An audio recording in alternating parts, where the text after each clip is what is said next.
Thank you very much, Marc-André, for the introduction and for opening our conference. I hope you can hear me well. I will follow what you have just said, but I have a sort of written version of my introduction. I tried to insist on it, but maybe become more flexible. But I have created a sort of logic how to start this event with some thoughts of mine. Maybe I start with a very general statement that we live in a, as you all know, we live in a very different situation, in a different world than a couple of years ago.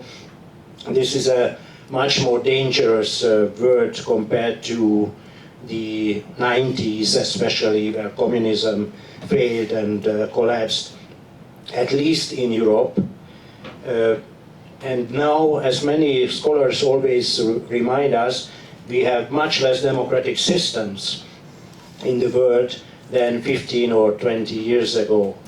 We have a very new and dangerous military conflict within Europe after the Russian aggression against its neighbor Ukraine, and this is maybe even much more dangerous than the conflict in the 90s in the former Yugoslavia.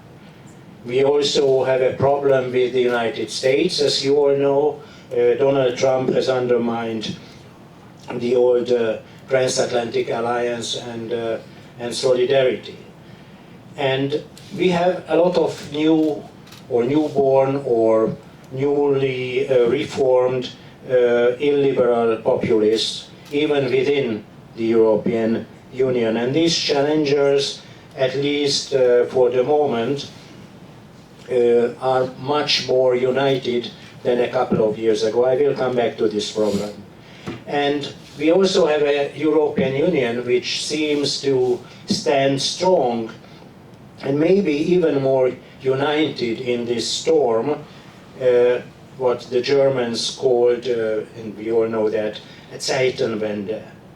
But on the other hand, we cannot be sure that this storm would not change everything, even on our continent, and that the EU will be able to hold to its shared values and the institutional setup and mode of operation on the longer run. So let's focus a little bit on the illiberal populists. I think we had a lot of wrong assumptions some years ago. I will mention some of them. They seem to be very old and old-fashioned, but that was the general view, a sort of consent a couple of years ago. First of all, I think many of us believed that populism, sort of by definition, fails because when they get to power, when their representatives gain power, they cannot fulfill their own promises, which were based on unrealistic claims and objectives.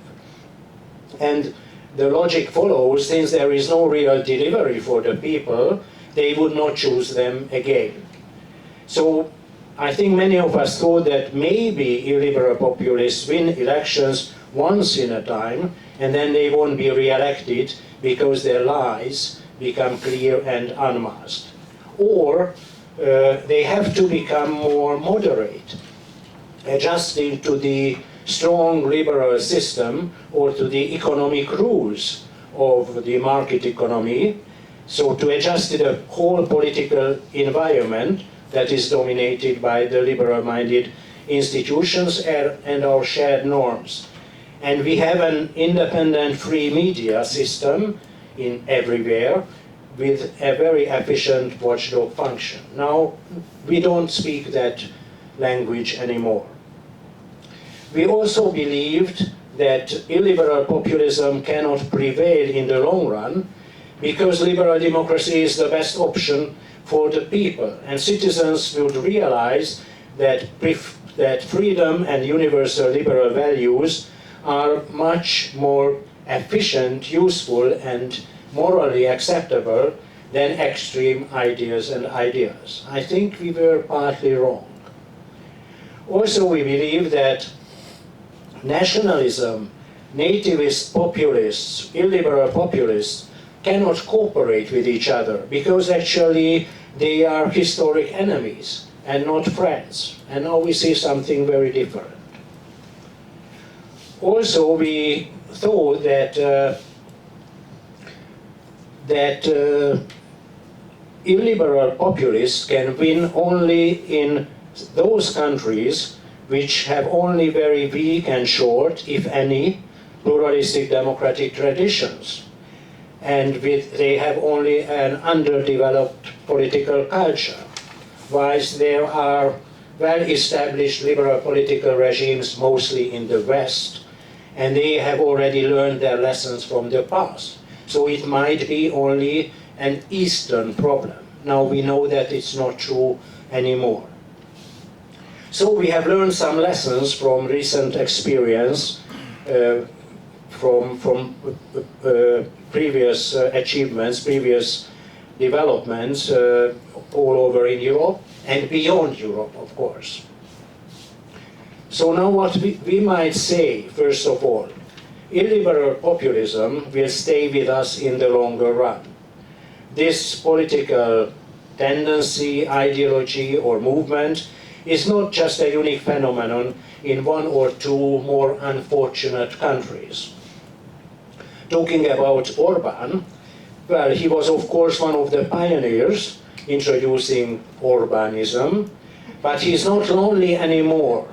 And his views and actions, he was not the only pioneer, of course, but he's not lonely anymore in the international arena. Just the contrary.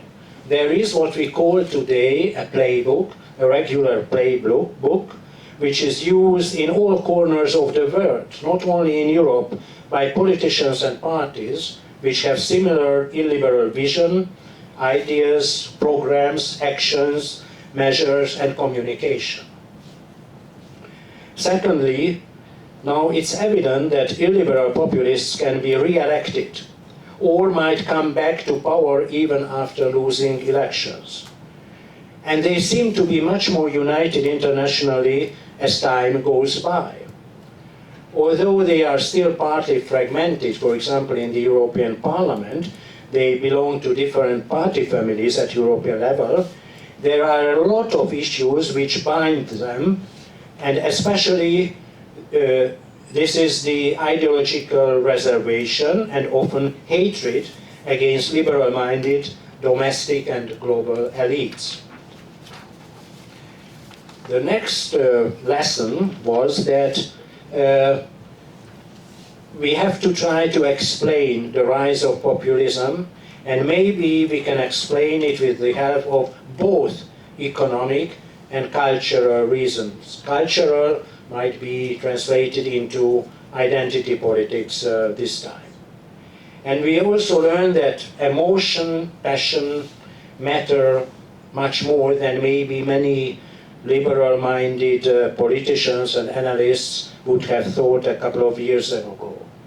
And the outcome of the elections and how voter behavior can be analyzed, this contradicts to a very narrow understanding of rational choice. But it is still at us to understand, and there is an ongoing research, what went wrong and of course what to do.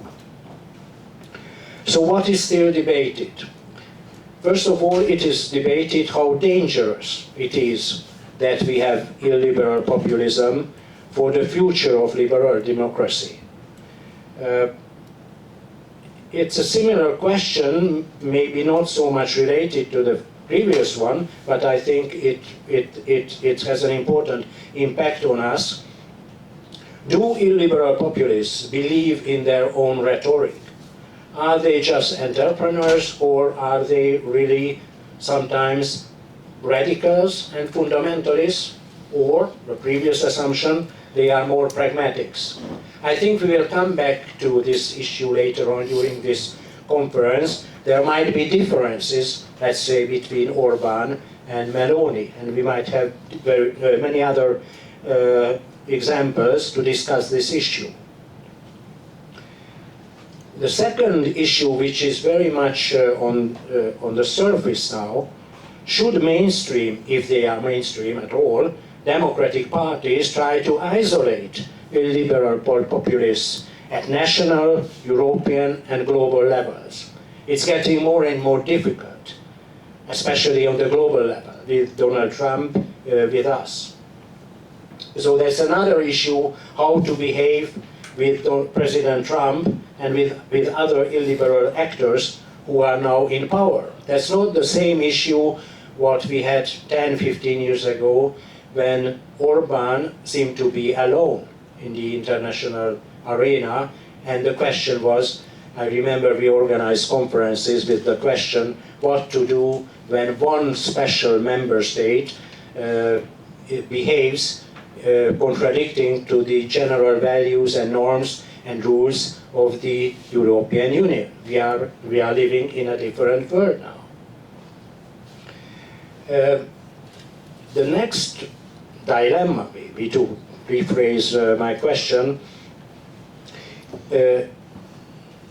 why do many citizens vote for illiberal populists again and again, especially in a new, this is a term we all use, in hybrid regimes where illiberal populists have already undermined liberal democracy? I'm talking mostly, of course, about Hungary. Do they vote for illiberal populists because they have been sort of brainwashed during a step-by-step transformation of the political regime that has created a different and dominantly illiberal public sphere and a new institutional setting with no or very few checks and balances? Or do they support populists because they follow their own, maybe newborn or reinvented values and attitudes? If the second is true, the last one is true, of course we need a different strategy. So the next question is, what is to be done? What is the responsibility of Democrats, liberals, intellectuals, politicians, civil society actors to stop this tide? How to block them? Can somehow an early warning system work? How should it look like? I remember when this issue was raised more than 10 years ago when Orbán got to power again, and there was a sort of debate in the Western media whether an early warning system within the EU might be created. It has never been created. Is it evident that liberals and Democrats need to have courage to get into sharp debates with their enemies, or should they still try to isolate them? Or do we have to somehow accept that in the public opinion there was a move towards illiberal ideas, especially in the case of migration, but maybe regarding many other issues, and consequently, should we make some concessions? This is an issue in many Western democracies for democratic parties, how to deal with their enemies, actually. Okay, so my next question is how to regain public support. And of course, it's very much different from country to country. It's very different when an illiberal populist party is already in power, or it's just a challenger. In the United States, there is a debate about the winning strategy, the winning political, cultural, and ideological strategy. Should someone who has a more centrist position, like the Democrat Abigail Spanberger, who was elected in Virginia, should her strategy to be followed, and she became the first female governor in Virginia, which is not so much a liberal state? Or is the left wing or even socialist, maybe communist, new mayor of New York, Zohran Mamdani, should his example to be followed? or is it a special case in New York City? Of course, I'm closer to the centrist argument, so maybe that's why how I formulated this question in a biased way.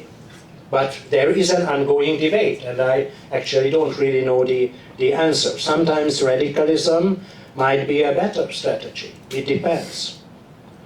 But I think what we know that we need new narratives and a language with a strategy, cooperation with other independent actors, a dialogue, at least between democratic political forces, including civil society activists or leaders, sometimes a fresh style, and optimism, like Lars André mentioned, Rob Yetten's strategy, the D66 leader, whom he mentioned, his campaign with Dutch and European flags, according to analysts, showed optimism against the negativism of the populists. Maybe that's also a way how we should fight back against populists. Of course, defeatism, nihilism is not a solution, and as well, simply bashing the opponents might be not enough. We know it from the Hungarian experience that only bashing Viktor Orbán was not sufficient to win. So we need new visions, a renewal, which might mean politics and policies, and trying to make a difference between the illiberal populist politicians, the leaders, and their followers, and maybe to make another distinction between non-fanatic supporters of right-wing populists and those who might be convinced and seduced with, let's say, optimistic, liberal, whatever messages. To do so, maybe liberal Democrats should change their focus and their image. They might, again, this is more a centrist view, concentrate on issues which are closer to the public and especially to less educated people. So we know that people in the countryside, especially in small villages, are more ready to vote for populists than in the cities. And how to do so when we do not want to give up our own liberal and universal values? That's a hard task. So finally, maybe 2 points to finish. At the moment, optimism might sound very weird and perhaps naive. Just another example beside Orbán's interview, which is maybe more striking, because when Orbán gives interviews, sometimes he still moderates his own language, especially for a German newspaper. But US President Trump, maybe you all know, reacted to the question on the murder of Jamal Khashoggi, the Saudi dissident journalist, back in 2018, saying simply, things happen. Now this cynicism was of course already criticized even by the Washington Post, which was very hesitant to take sides just a couple of months ago. But even Timothy Carton Ash wrote after the Czech elections in The Guardian that the victory of Ano and Andrej Babiš, saying, when Czech populists win, that's nothing peculiarly East European. It's the new normal of the Western world, which sounds quite frustrating.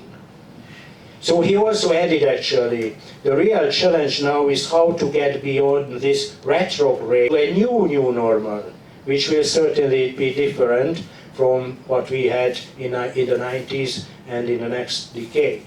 Now, very shortly about Hungary, because I do not like to avoid this issue here in Budapest. You all know that an illiberal regime has been built gradually since 2010. It was based on an ideological shift of the party. We can go back to the late 80s, early 90s, when Fidesz was still a liberal party, and then the dominant leaders gradually move towards conservatism and then, well, let's say, to extreme right.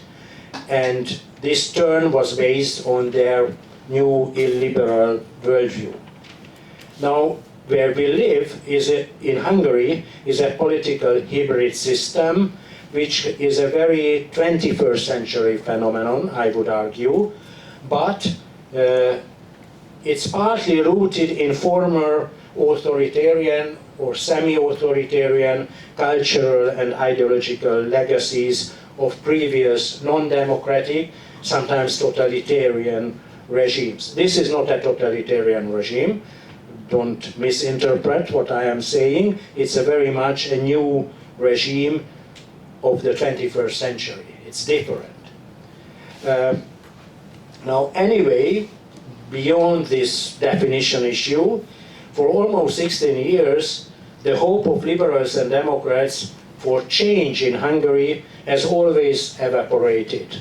And it is very hard to tell why. One very well-known reasoning that is to bash the political opposition. The lack of leadership, lack of vision, lack of talent, fragmentation, non-credibility, treason, and opportunism. I think there were better, nicer politicians and some who were really less talented. The second one is that illiberal populism has become strong and attractive, with a leader, with a strong man on the top, and the strategy of Fidesz and Orbán to polarize the society using a package of offers and visions to seduce all sorts of political tribes in the society and to label opponents with moralizing arguments against dissent views has been quite successful.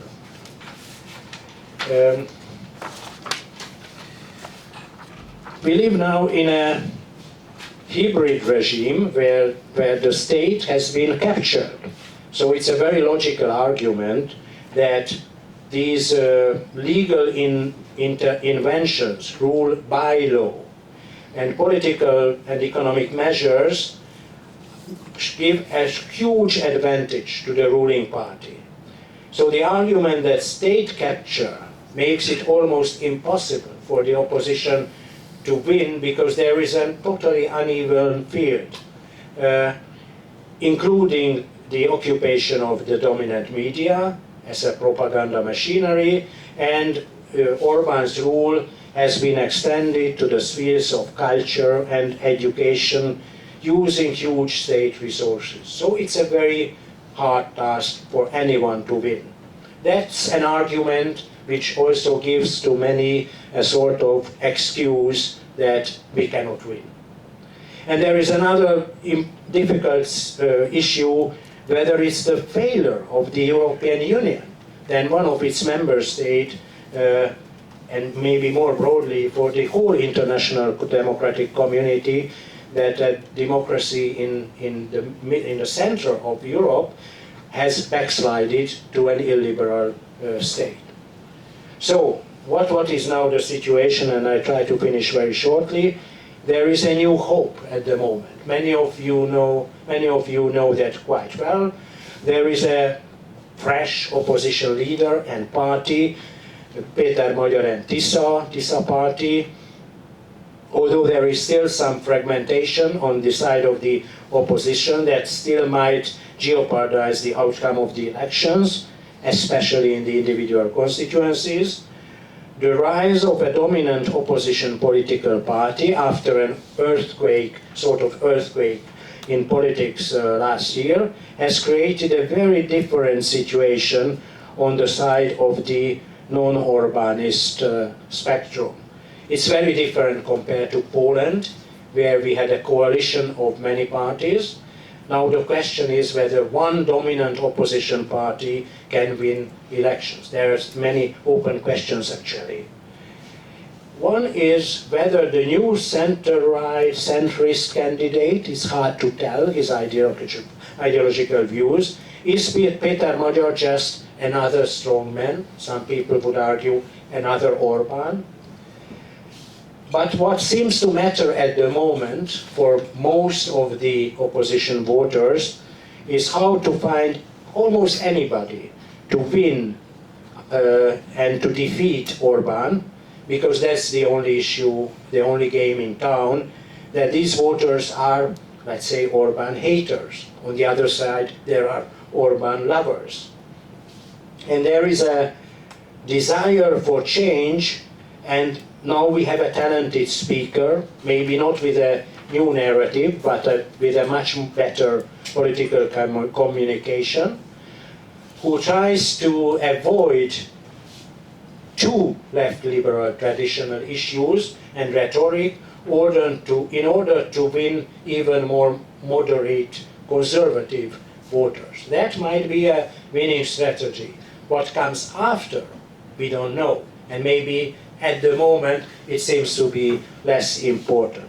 What is more important now, that Orbán is finally in a defensive position. There seems to be no really new, again in German, Wunderwaffe, what he could use. His anti-Ukrainian rhetoric might be less mobilizing than previous centralized campaigns.